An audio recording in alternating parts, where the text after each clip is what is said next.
അടുക്കളയിൽ നിന്ന് ജോലി ചെയ്യുന്ന സമയത്ത് പെണ്ണ് നിന്റെ ശരീരം വിയർത്താ നരകം നിനക്ക് ഹറാമാ. എന്റെ പ്രിയപ്പെട്ട പെങ്ങന്മാര് മക്കളെ പ്രസവിച്ചവരുണ്ടല്ലോ, മരണവേദനയുടെ വേദനയും നന്ദാട് പ്രസവിച്ചതെന്ന് പറയുന്ന പെണ്ണ്, നിനക്ക് കിട്ടുന്ന പ്രതിഫലം എന്തെന്നറിയുവോ? ഹലാലായ മാർഗത്തിലൂടെ ഗർഭിണിയായി ഒരു കുഞ്ഞിനെ ആരെങ്കിലും പ്രസവിച്ചാ ആ പ്രസവിക്കുന്ന സമയത്ത് അവളുടെ ശരീരത്തിൽ എവിടെയെല്ലാ രോമങ്ങളുണ്ടോ ആ രോമത്തിന് പകരം പ്രതിഫലമാ പെണ്ണേ. നിന്റെ ഓരോ രോമത്തിനും പ്രതിഫലമാണ്. റസൂലുള്ളാഹി തങ്ങൾ പറയുന്ന പാല് കൊടുക്കുന്ന ഉമ്മമാരുണ്ടല്ലോ, പടച്ചവരെ അവരുടെ ആരോഗ്യം കളഞ്ഞിട്ട് നോമ്പ് പിടിച്ചിട്ട് പാല് കൊടുക്കുന്ന പെണ്ണേ, റസൂലുള്ളാഹി തങ്ങൾ പറയുകയാണ്, തന്റെ മക്കൾക്ക് 2 വയസ്സ് പൂർത്തിയാകുന്നത് വരെ ഏതെങ്കിലും ഒരു പെണ്ണ് തന്റെ കുഞ്ഞിന് പാല് കൊടുത്താ അല്ലാഹുവേ 1000 ശുഹദാക്കളുടെ പ്രതിഫലമാ. ബദറിലും മുഹദിലും ഹന്തക്കിലും ഖൈബറിലും തബൂക്കിലും യർമൂക്കിലും പടച്ചവന്റെ ദീനിന് വേണ്ടി പോരാടിയ ശുഹദാക്കളുണ്ടല്ലോ, ബദരീങ്ങളുണ്ടല്ലോ, കയ്യും കണ്ണും കാലും കയറും പടച്ചവരെ തന്റെ തലയോട്ടിവരെ ദീനിന് വേണ്ടി കൊടുത്ത ഹംസ റളിയല്ലാഹു തആല അൻഹുവിനെ പോലെ 1000 ശുഹദാക്കളുടെ പ്രതിഫലം കിട്ടും പെണ്ണേ. അല്ലാഹുവിന്റെ റസൂല് പറയുന്നു, പെങ്ങളെ, നിന്റെ ഭർത്താവിന്റെ വസ്ത്രം കഴുകി കൊടുത്ത എപ്പോഴും പരാതിയല്ലേ, നിങ്ങളുടെ വിയർപ്പ് കഴുകാനാണോ എന്നെ കൊണ്ടുവന്നത്, അതിന് വേലക്കാരിയെ നിർത്തണമെന്ന് പറയുന്ന പെങ്ങളെ, കടകിൽ കൊടുത്തിട്ട് കഴുകണമെന്ന് പറയുന്ന പെണ്ണ്, അല്ലാഹുവിന്റെ റസൂല് പറയുകയാ, തന്റെ ഭർത്താവിന്റെയും മക്കളുടെയും വസ്ത്രം കഴുകി കൊടുക്കുന്ന പെണ്ണ്, നിനക്ക് കിട്ടുന്ന പ്രതിഫലം എന്തെന്നറിയുവോ? 100 പാവപ്പെട്ടവർക്ക് ഒരു നേരത്തെ ആഹാരം കൊടുത്ത പ്രതിഫലം നിനക്ക് റബ്ബ് തരുമെന്ന് ത്വാഹ റസൂലുള്ളാഹി സല്ലല്ലാഹു അലൈഹി വസല്ലം. അല്ലാഹു ഈമാൻ നൽകി അനുഗ്രഹിക്കുമാറാകട്ടെ. തന്റെ ഭർത്താവിന്റെ വസ്ത്രം കഴുകി കൊടുത്താൽ കിട്ടുന്ന പ്രതിഫലം 100 പാവപ്പെട്ടവർക്ക് ഒരു നേരം ആഹാരം കൊടുത്ത പ്രതിഫലം അല്ലാഹു നൽകി അനുഗ്രഹിക്കുമാറാകട്ടെ. ഇതേത് പെണ്ണിനാ? വാഷിംഗ് മെഷീനിട്ട് അലക്കുന്നവർക്കല്ല. വാഷിംഗ് മെഷീനകത്തിട്ട് കഴിവുന്നവർക്ക് എന്ത് പ്രതിഫലം? അവക്ക് മുട്ട കിട്ടും, ഒന്നും കിട്ടൂല. കാരണം എന്താ? അവളൊന്നും ചെയ്യണില്ല. വാരി അങ്ങോട്ടിടുന്നു, പൈപ്പ് തുറക്കുന്നു, കുറച്ച് സർഫ് വാരി തട്ടുന്നു. ഇത് മാത്രമേ അവരുടെ ജോലി. ഉണക്കി കൈ കിട്ടി. ഇവക്കെന്ത് പ്രതിഫലം? എന്റെ പ്രിയപ്പെട്ട സഹോദരങ്ങളെ, കല്ലിലൊക്കെ ഇട്ട് കഴുകി കൊടുക്കുന്നവർക്ക് അല്ലാഹു ഈമാൻ നൽകി അനുഗ്രഹിക്കുമാറാകട്ടെ. അല്ലാഹുവിന്റെ റസൂൽ സല്ലല്ലാഹു അലൈഹി വസല്ലം തങ്ങൾ പറയുന്നു, ഏതെങ്കിലും ഒരു പെണ്ണ് തന്റെ ഭർത്താവിന്റെ തലയിൽ എണ്ണ തേച്ച് കൊടുത്താൽ കിട്ടുന്ന പ്രതിഫലം. നിങ്ങളുടെയൊക്കെ പെണ്ണുപിള്ളമാര് തലയിൽ എണ്ണ തേച്ച് തരൂ? പറമനുഷ്യന്മാരെ തലയിൽ എണ്ണ തേച്ച് തരൂ? ഇല്ല. ഇനിയിപ്പോ കിളവന്റെ തലയിൽ എണ്ണ തേച്ച് നോക്കാത്ത കുഴപ്പം കൂടെ ഉള്ളില്ലേ? കല്യാണം കഴിഞ്ഞ് 3 മാസം വല്ലാത്ത തേപ്പായിരുന്നു, ഇപ്പൊ ഒന്നുമില്ല ഇല്ലേ? അള്ളാന്റെ റസൂൽ സല്ലല്ലാഹു അലൈഹി വസല്ലം തങ്ങൾ പറയുന്നു, പെണ്ണെ, ഏതെങ്കിലും ഒരു പെണ്ണ് തന്റെ ഭർത്താവിന്റെ തലയിൽ എണ്ണ തേച്ച് കൊടുത്ത അവക്ക് ഹൗലുൽ കൗസറിലെ വെള്ളം കിട്ടുമെന്ന് ത്വാഹ റസൂലുള്ളാഹി സല്ലല്ലാഹു അലൈഹി വസല്ലം. ഭർത്താവിന്റെ തലയിൽ എണ്ണ തേച്ച് കൊടുത്താൽ കിട്ടുന്ന പ്രതിഫലം ഹൗലുൽ കൗസറിലെ വെള്ളം കുടിക്കാൻ പറ്റും. ഏതെങ്കിലും ഒരു പെണ്ണ് തന്റെ ഭർത്താവിന്റെ മീശ വെട്ടി തരാറുണ്ടോ? കാക്ക, ഇടയ്ക്ക് പെണ്ണുപിള്ളമാര് മീശ വെട്ടി തരാറുണ്ട്. കത്രിക കൊണ്ട് കൊടുത്തു നോക്ക്, ചീത്ത വിളിച്ചില്ലെങ്കിൽ കുഴപ്പമുള്ളൂ അല്ലേ? ഞങ്ങളുടെ നാട്ടിലൊക്കെ പ്രായമുള്ള ഉപ്പമാര് വെള്ളിയാഴ്ച ദിവസം ഉമ്മാമ്മമാര് മീശ വെട്ടി കൊടുക്കാറുണ്ട്. അപ്പൊ അവർക്കിനിയിപ്പൊ ഐശ്വര്യറായി ഒന്നും കാത്തിരിക്കാനില്ലല്ലോ. പ്രായമായി ഭാര്യ തന്നെ അവന്റെ ഐശ്വര്യറായി അല്ലേ? മീശയൊക്കെ വെട്ടണം. നിങ്ങളിപ്പോ ഇനിയിപ്പോ മീശയും കറുപ്പിച്ചിട്ട് നടക്കണില്ല. വെട്ടാൻ വിടത്തില്ലല്ലോ. വെളുത്തിരിക്കുകയാണെങ്കിൽ പറയും പിഴുത് കളയാൻ. വെട്ടിക്കളഞ്ഞ വീണ്ടും വരുമല്ലോ. പിഴുത് കളയല്ലേ, കുറച്ച് കറുത്ത പെയിന്റ് വാങ്ങി അടിക്കാനാ പെണ്ണുപിള്ളമാര് പറഞ്ഞു.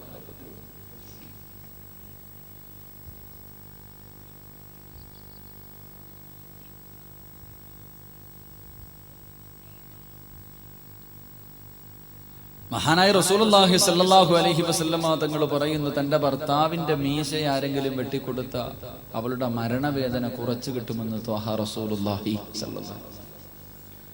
രാത്രി ഭർത്താവ് കിടക്കാൻ വീട്ടിൽ വരിക, ഭക്ഷണമൊക്കെ കഴിച്ച് ജോലിയൊക്കെ ചെയ്ത് കഷ്ടപ്പെട്ടു വരുന്ന ഭർത്താവിന് കിടക്കാൻ ഒരു വിരിപ്പ് വിരിച്ചു കൊടുത്ത അല്ലേ? അല്ലാഹുവിന്റെ റസൂൽ സല്ലല്ലാഹു അലൈഹി വസല്ലം തങ്ങൾ പറയുന്ന തന്റെ ഭർത്താവിന് കിടക്കാൻ ഒരു പെണ്ണ് വിരിപ്പ് വിരിച്ചു കൊടുത്ത ഒരു മലക്ക് സുബഹി വരെ അവക്ക് വേണ്ടി ദുആ ചെയ്യുമെന്ന് നബിയുനാ റസൂലുള്ളാഹി സ്വല്ലല്ലാഹു. പടച്ചവനെ, പാപ്പമാര് വിചാരിക്കണം ഉസ്താദെ വിരിപ്പൊന്നും വിരിക്കണ്ട, ആ കൂറ മാക്സി ഒന്ന് മാറ്റിയാൽ മതിയായിരുന്നു എന്നില്ലേ? അടുക്കളയിൽ നിന്ന് മീൻ വെട്ടിയും ചോറും കരിയും ഒക്കെ ആയിട്ട് അതോടെ കയറി വരണം അല്ലേ? അതൊന്നും മാറ്റിയാൽ മതിയായിരുന്നു. പെണ്ണിന്റെ ശരീരം തന്റെ ഭർത്താവിനെ കാണിക്കാനുള്ളതാണ്. അങ്ങാരുടെ മുന്നിൽ പോകുമ്പോൾ കൂറയായിട്ട് പോകും, കല്യാണത്തിന് പോകുമ്പോൾ എല്ലാം വെളിയിലിട്ടുകൊണ്ട് പോകും. ഇതാ അവസ്ഥ നമ്മുടെ ഭാര്യമാരുടെ ഒക്കെ. അള്ളാഹു കാക്കുമാറാകട്ടെ. റസൂലുള്ളാഹി സ്വല്ലല്ലാഹു അലൈഹി വസല്ലം തങ്ങൾ പറയുന്നു, വിരിപ്പ് വിരിച്ചു കൊടുത്താൽ കിട്ടുന്ന പ്രതിഫലം. ഇപ്പൊ ആണുങ്ങൾ നമുക്കൊന്നും ഇല്ലപ്പ. പെണ്ണിന്റെ കാൽച്ചുവട്ടില്ല സ്വർഗം കിടക്കണേ. അവള് ചോറ് വെച്ചാ പ്രതിഫലം, അവള് വിയർത്താ പ്രതിഫലം അല്ലേ? അവള് തലയിൽ എണ്ണ തേച്ചാ പ്രതിഫലം, പ്രസവിച്ചാ പ്രതിഫലം, പാല് കൊടുത്താ പ്രതിഫലം, എന്താ തുണി കഴുകിയ പ്രതിഫലം, എന്ത് ചെയ്താലും പ്രതിഫലം. നമുക്കൊന്നുമില്ല. നമുക്ക് നമ്മുടെ കാൽച്ചുവട്ടി സ്വർഗവും ഇല്ല, ഒന്നുമില്ല അല്ലേ? പേടിക്കണ്ട. ഒരു ഹദീദൊക്കെ പറയുമ്പോ എന്റെ സഹോദരിമാരൊക്കെ ഇപ്പൊ അർശിന്റെ മോളി ഇരിക്കുക, തല മോളി തട്ടാറായി, അത്രയ്ക്ക് ഉയരത്തിലായിരിക്കണം, എത്ര പ്രതിഫലം. എന്നാ ഒരു ഹദീസും കൂടെ ഞാൻ പറഞ്ഞുതരാം, ഒന്നും കൂടെ പറഞ്ഞു തരാം. നന്ദിയില്ലാത്തൊരു വർഗം ഏതാന്ന് വെച്ചാൽ അത് പെണ്ണുങ്ങൾ മാത്രമേ ഉള്ളൂ. നന്ദിയില്ലാത്തൊരു വർഗം ഉണ്ടോന്ന് ചോദിച്ചാൽ നന്ദിയില്ലാത്തൊരു വർഗം ഉണ്ടോന്ന് ചോദിച്ചാൽ അത് പെണ്ണുങ്ങൾ മാത്രമുണ്ട്. എല്ലാവരെയും ഞാൻ കുറ്റപ്പെടുത്തില്ല, ചില പെണ്ണുങ്ങളുണ്ട്. ഞാൻ ഉദാഹരണം പറഞ്ഞുതരാം. നിങ്ങൾ സ്വന്തം ജീവിതത്തെ ആലോചിക്കുക. ഞാൻ പറയുന്ന കാര്യം ജീവിതത്തിൽ എപ്പോഴെങ്കിലും സംഭവിച്ചിട്ടുണ്ടോ എന്ന്. വിവാഹം കഴിച്ചവരൊക്കെ ഒന്ന് കൈപൊക്കിക്കും. വിവാഹം കഴിച്ചവർ ഇപ്പൊ ഉപ്പ നിങ്ങളൊന്നും കഴിച്ചില്ലേ? ഉപ്പ കഴിച്ചവരല്ലേ? ഈ പറയുന്ന കാര്യം നിങ്ങളുടെ ജീവിതത്തിൽ എപ്പോഴെങ്കിലും സംഭവിച്ചിട്ടുണ്ടോ എന്ന് മനസ്സിൽ കരുതുക. എന്റെ പ്രിയപ്പെട്ട സഹോദരിമാര്, കല്യാണം കഴിഞ്ഞവരൊക്കെ ഒന്ന് മനസ്സിൽ കരുതുക. വിവാഹം കഴിഞ്ഞു ഒരു 10 വർഷമായി എന്ന് സങ്കല്പിക്കാം. ഭാര്യയും ഭർത്താവും തമ്മിൽ എന്താ സ്നേഹം, അടിയില്ല, വഴക്കില്ല, ബഹളമില്ല. ലവ് ബേഴ്സിനെ പോലെ രണ്ടുപേരും പ്രണയിച്ച് ഇങ്ങനെ നടക്കാം.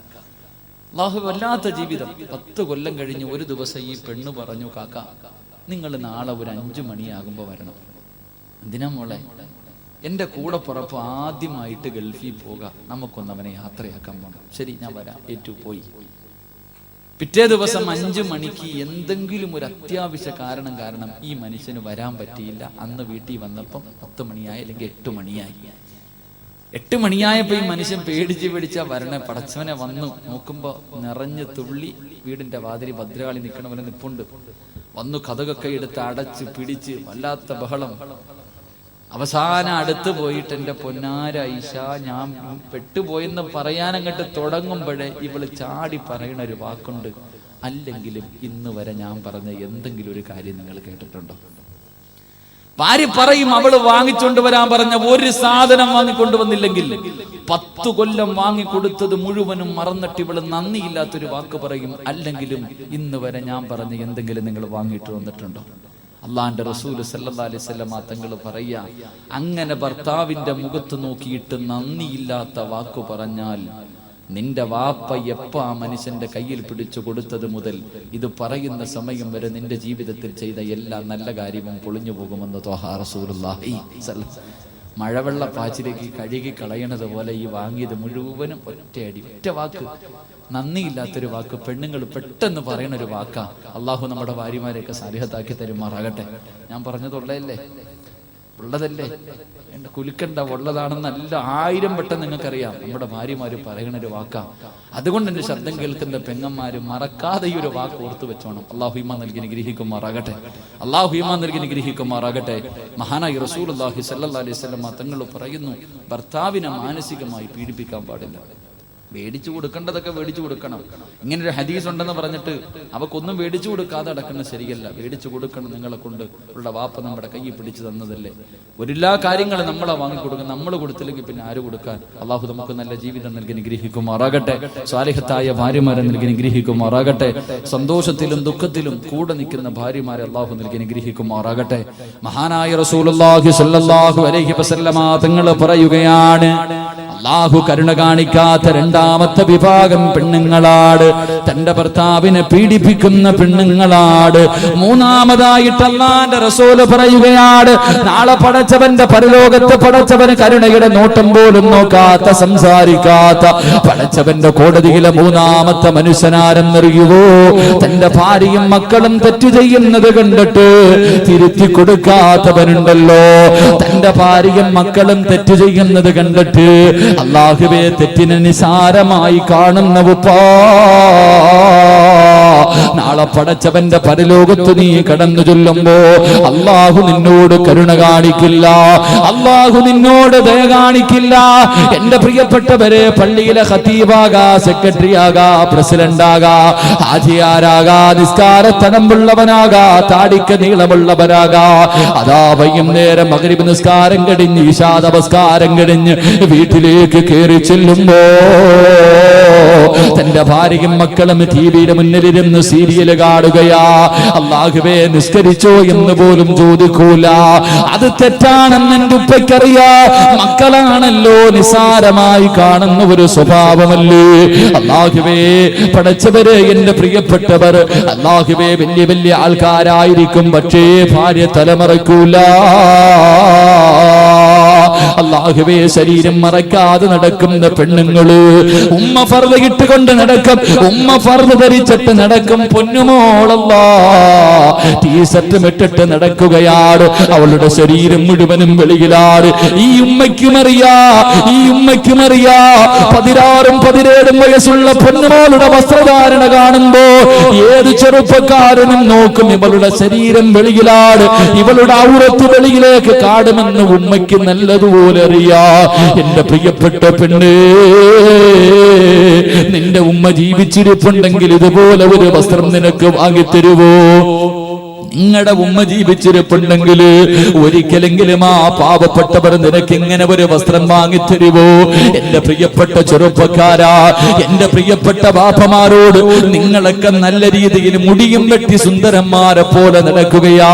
പക്ഷേ നിന്റെ പ്രിയപ്പെട്ട പൊന്നുമോ, അവനാണാണോ പെണ്ണാണോ എന്ന് തിരിച്ചറിയാൻ കഴിയാത്ത രീതിയിലല്ലേ അവന് മുടി വളർത്തുന്നത്.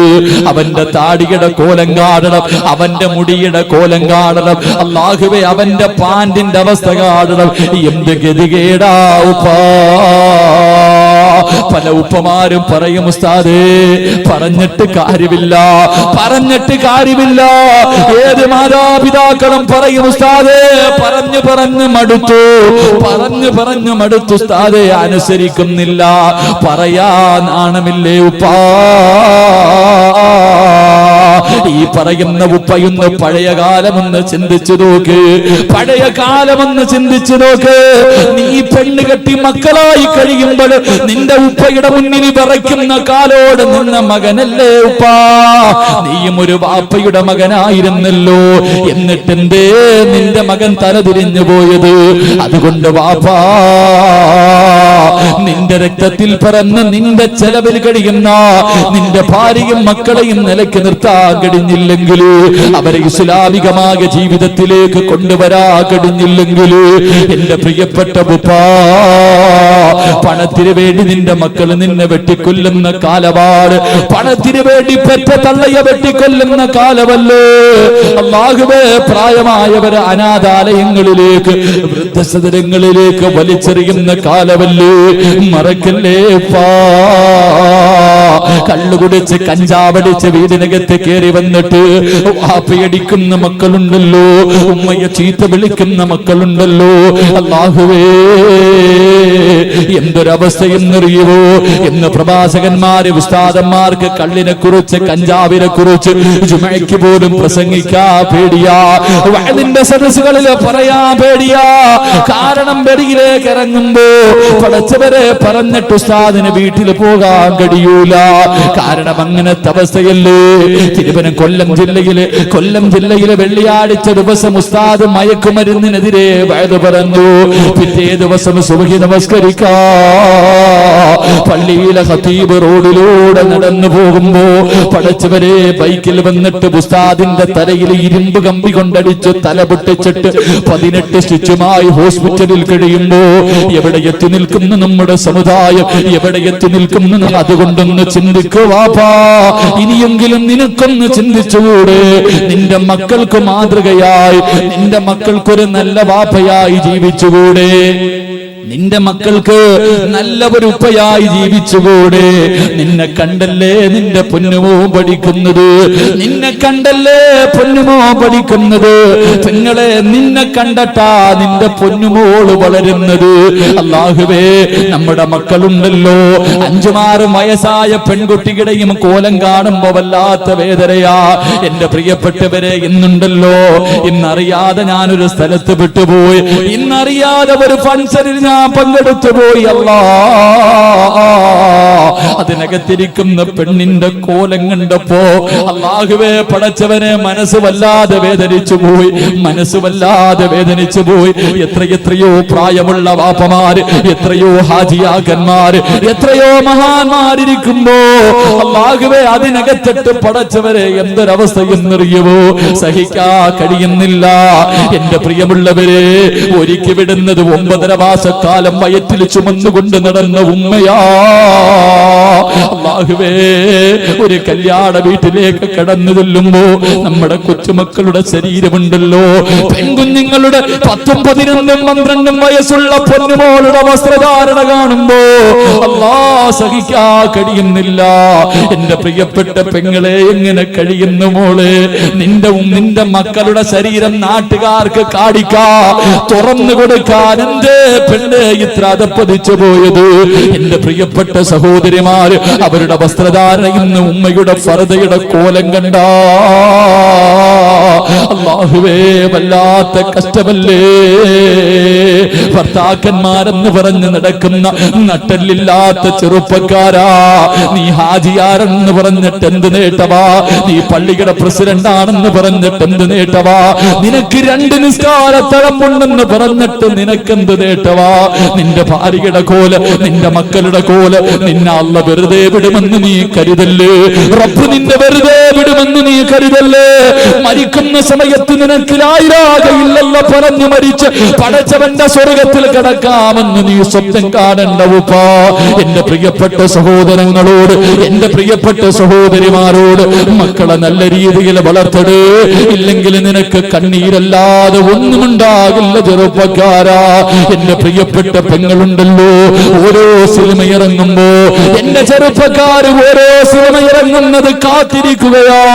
അല്ലാഹുവേ, ആര് ഏത് കോലത്തിലാ നടക്കുന്നത്? മുടിയൊരു കോലത്തിലാ, താടിയൊരു കോലത്തിലാ, വസ്ത്രം ഒരു കോലത്തിലാ. എന്തൊരവസ്ഥ എന്നറിയുമോ? പ്രേമം വന്നപ്പോ ചെറുപ്പക്കാരുടെ താടി വല്ലാത്ത താടിയാ, അവൻ കറുത്ത ഷർട്ട് വിട്ടുകൊണ്ട് നടക്കുകയാണ്. ചാർലി വന്നപ്പോ കോലം മാറുകയാണ്, ചാർലി വന്നപ്പോ കോലം മാറുകയാ, പാവാട വന്നപ്പം മാറുകയാ. ഇതുപോലെ ഓരോ പടം വരുമ്പോഴും പടച്ചവരെ ഓന്തിന് നിറം മാറുന്നത് പോലെ അല്ലാ സമുദായത്തെ നാണം കെടുത്തുന്നവരാ. എന്റെ പ്രിയപ്പെട്ട ചെറുപ്പക്കാരോട് ചോദിക്കട്ടെ, മാതൃഭൂമി പത്രത്തിലൊരു വാർത്ത വന്നു. അല്ലാഹുവിന്റെ റസൂലിനെ അവഹേളിച്ചുകൊണ്ട്, കളിയാക്കിക്കൊണ്ട്, നിന്ദനാക്കിക്കൊണ്ട് പത്രത്തിലൊരു വാർത്ത വന്നു. കേരളം മുഴുവനും കത്തിയില്ലേ? മാതൃഭൂമി പത്രം കത്തിക്കാർ എത്രയോ ചെറുപ്പക്കാരുണ്ടായിരുന്നു, അതിൽ പ്രതിഷേധിക്കാർ എത്രയോ ചെറുപ്പക്കാരുണ്ടായിരുന്നു. നിനക്ക് പ്രതിഷേധിക്കാ എന്തർഹതയാ പൊന്നുമോനെ നിനക്കുള്ളത്? നിനക്കതിനുള്ള യോഗ്യതയുണ്ടോ? നിനക്ക് റസൂലുള്ളാഹിനെ കളിയാക്കിയവനെതിരെ പറയാ നിനക്ക് എന്തർഹതയാടാ ഉള്ളത്? എന്തേ? കാരണമെന്തേ? അവന് വിവരമില്ലാത്തവനാ, അവന് വിവരമില്ലാത്തവനാ. അവൻ ഇന്നല്ലേ റസൂലുള്ളാഹിനെ കളിയാക്കിയത്? നീ ജനിച്ചു ഓർമ്മ വെച്ച കാലം മുതലേ ആ റസൂലുള്ളാഹിന്റെ അനുയായിയാണെന്ന് പറഞ്ഞിട്ട് ആ പ്രവാചകനെ നീ കളിയാക്കിയിട്ട് നടക്കുകയല്ലേ? റസൂലുള്ളാഹിന്റെ റസൂലുള്ളാഹിന്റെ സുന്നത്താടോ നിന്റെ തലയിലെ മുടി, നിന്റെ താടി റസൂലുള്ളാഹിന്റെ സുന്നത്താടോ, നിന്റെ വസ്ത്രധാരണ റസൂലുള്ളാഹിന്റെ സുന്നത്താടോ? ആദ്യം നബിയെ കളിയാക്കിയത് നീയാ പൊന്നുപോര്.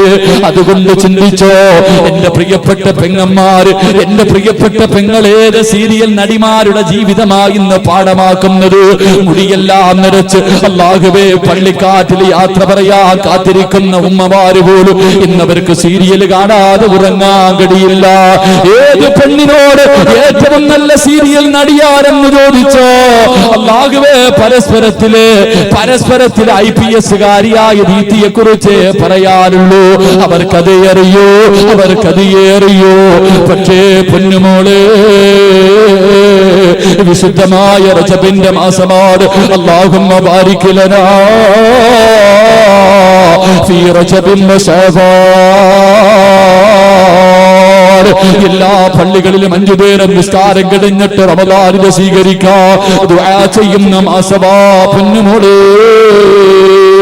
എന്റെ പ്രിയപ്പെട്ട പെങ്ങൾക്ക് ഞാനൊരു നായികയെ പറഞ്ഞു തരട്ടെ, ഒരു നല്ല പെണ്ണിനെ ഞാൻ പറഞ്ഞു തരാ. അല്ലാഹുവിന്റെ റസൂലുണ്ടല്ലോ, മിഅ്റാജിന്റെ രാത്രിയിൽ കടന്നു പോവുകയാണ്. റസൂലുള്ളാഹി തങ്ങള് ബുറാഖെന്ന വാഹനത്തിന്റെ മുകളിൽ ഇരുന്നു കൊണ്ട് പ്രവാചകനും ജിബ്രീൽ അലൈഹിസ്സലാം മിഅ്റാജിന്റെ രാത്രിയിൽ കടന്നു പോവുകയാണ്. അല്ലാഹുവിന്റെ ഖുർആൻ പറഞ്ഞില്ലേ, സുബ്ഹാനല്ലദീ അസ്റാ ബിഅബ്ദിഹി ലൈലൻ മിനൽ മസ്ജിദിൽ ഹറാം ഇലൽ മസ്ജിദിൽ അഖ്സൽ ലദീ ബാറക്നാ ഹൗലാ.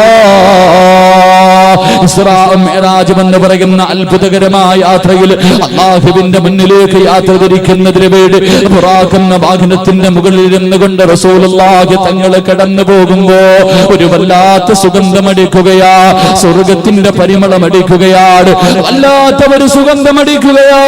റസൂലുള്ളാഹി തങ്ങൾ ചോദിച്ചു, ജിബ്രീലേ വല്ലാത്ത സുഗന്ധമടിക്കുന്നല്ലോ ജിബ്രീൽ, എവിടെ നിന്നാ ജിബ്രീൽ, എവിടെ നിന്നാ ജിബ്രീൽ? യാ റസൂലല്ലാഹ്,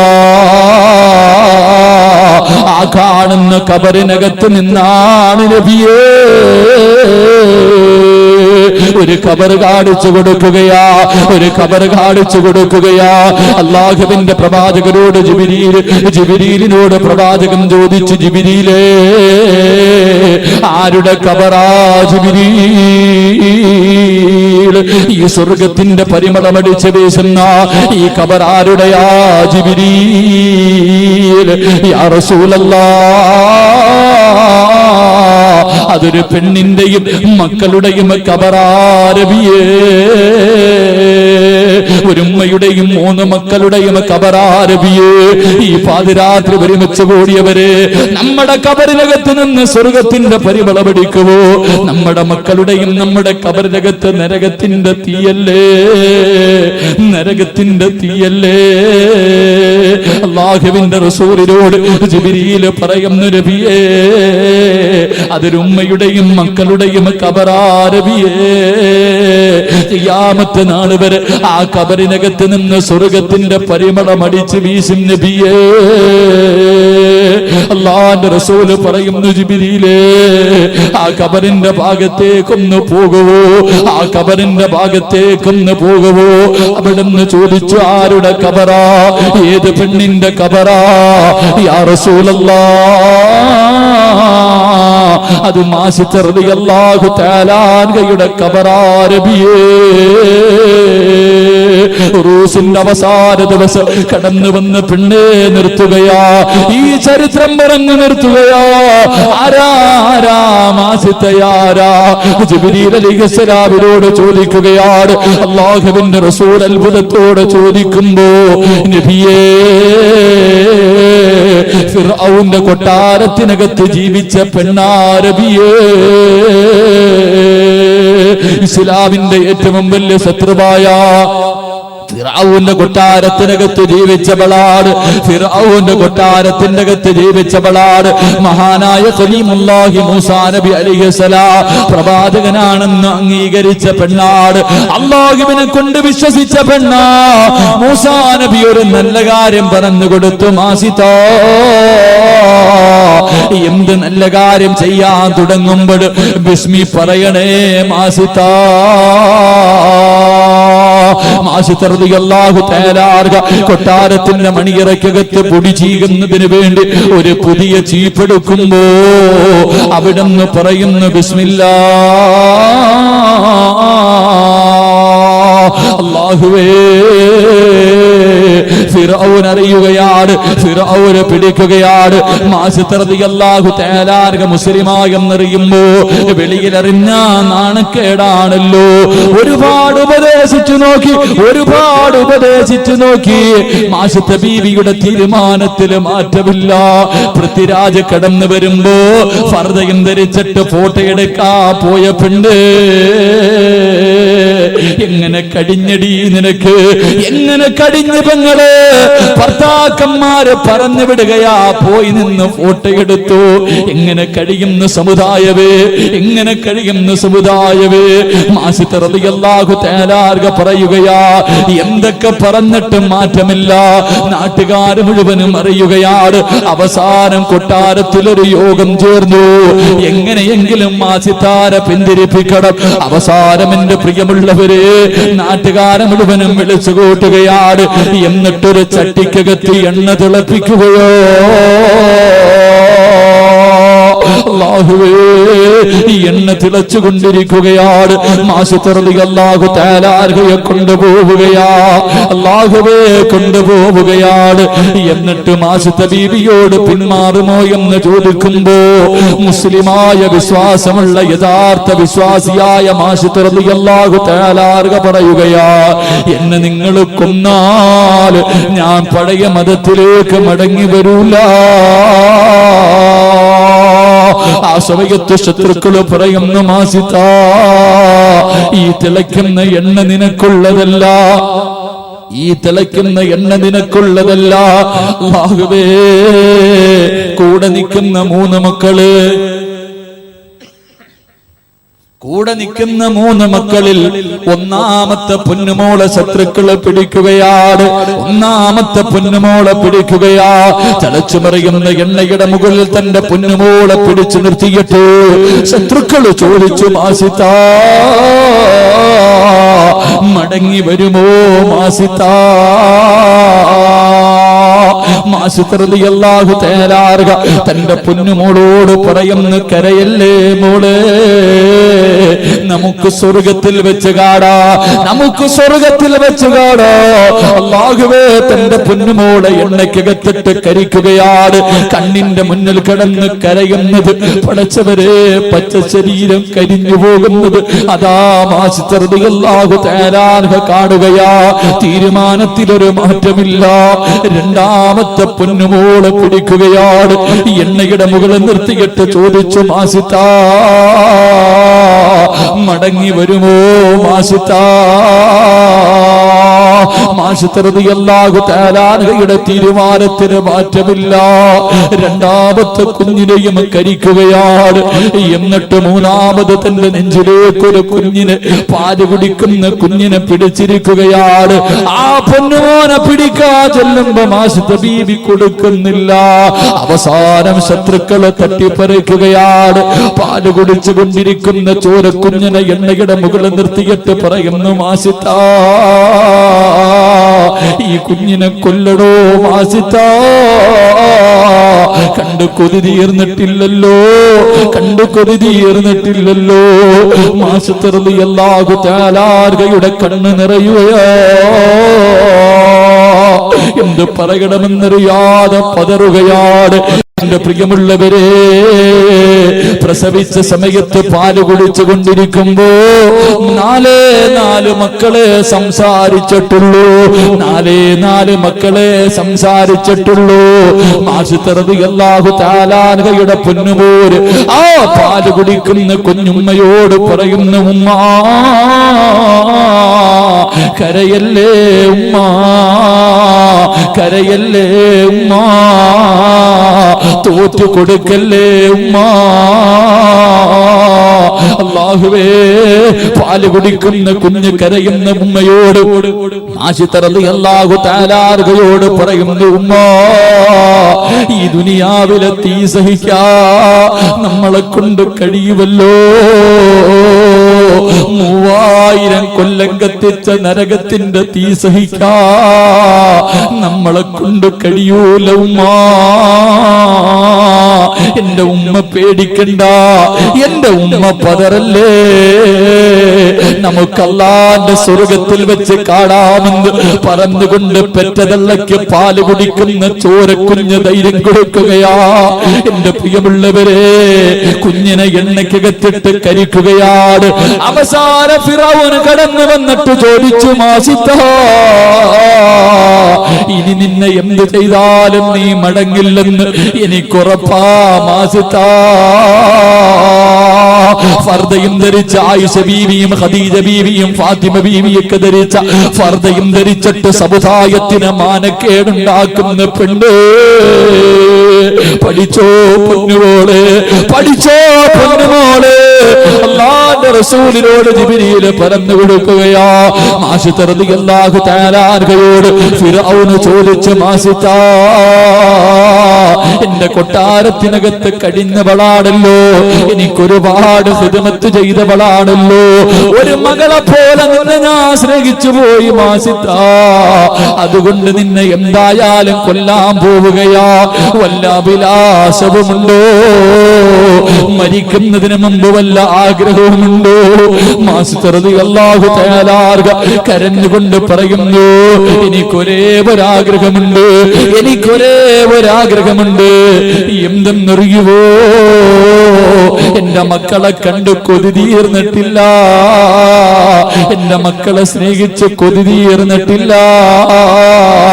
എന്നെ നിങ്ങൾ കൊന്നിട്ട് കബറടക്കുമ്പോ ഈ കരിഞ്ഞു കിടക്കുന്ന എന്റെ 3 മക്കളുണ്ടല്ലോ, ഈ കരിഞ്ഞു കിടക്കുന്ന എന്റെ 3 മക്കളുണ്ടല്ലോ, ഇവരുടെ കരിഞ്ഞ് എല്ലെടുത്ത് എന്റെ കബറിനകത്ത് എന്റെ കൂടെ വന്ന് കബറടക്കടേ.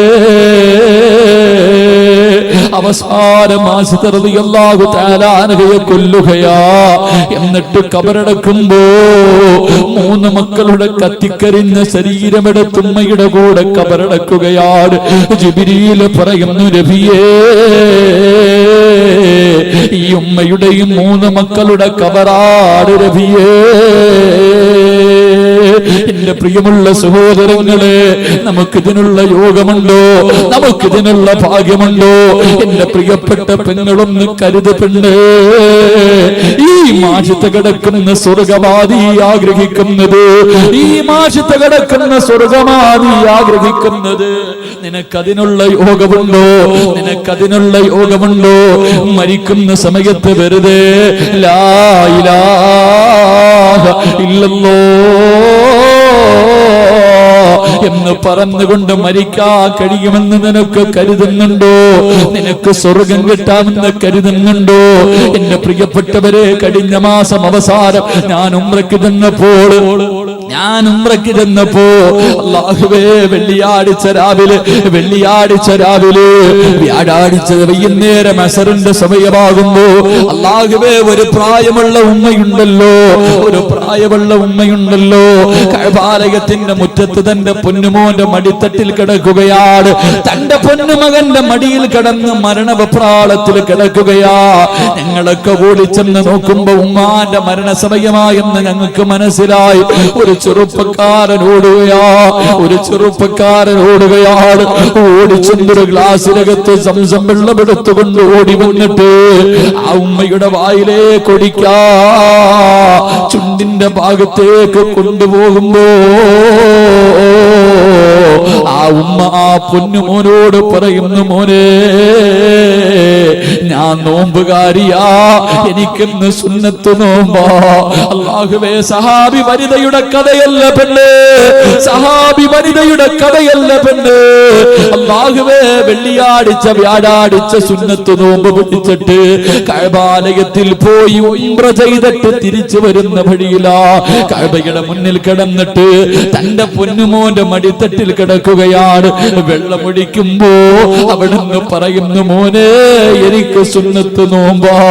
അല്ലാഹുവേ, അവിടെ നിന്നവരെ മുഴുവനും അത്ഭുതപ്പെടുത്തിയിട്ട് യാത്രയാകുമ്പോ എന്റെ പ്രിയപ്പെട്ടവരെ, നമുക്കതിനുള്ള യോഗമുണ്ടോ? നമുക്കിങ്ങനെ ഒരു മരണം കിട്ടുമോ? കാരണം നമ്മൾ എന്തേ ചെയ്യുന്നത്? നല്ലതൊന്നുമില്ലല്ലോ. വെക്കേഷന്റെ സമയം തുടങ്ങി ഇത്രയും നാള് മദ്രസയിൽ വിടാത്തത് ചോദിക്കുമ്പോ പറഞ്ഞത്, ഉസ്താദേ ട്യൂഷനുണ്ട്. ഇന്നെല്ലാം കഴിഞ്ഞില്ലേ ഉപ്പാ? സ്കൂളുകൾ അടച്ചല്ലോ. ഇനി നിന്റെ കറക്കത്തിന്റെ പേര് പറഞ്ഞ് നിങ്ങളുടെ മക്കളുടെ പഠനം നിർത്തല്ലേ. ഇനിയെങ്കിലും ഒരു മാസം, ഒരു 15 ദിവസമെങ്കിലും എത്രയോ പള്ളികളിൽ വെക്കേഷന്റെ ക്ലാസ് ഉണ്ട് വാപ്പാ. നിന്റെ മയ്യത്ത് കുളിപ്പിക്കാ നിന്റെ മക്കളെ പഠിപ്പിക്കടേ. ഒരു യാസീൻ ഓതാ പഠിപ്പിക്കടേ. ഒരു യാസീൻ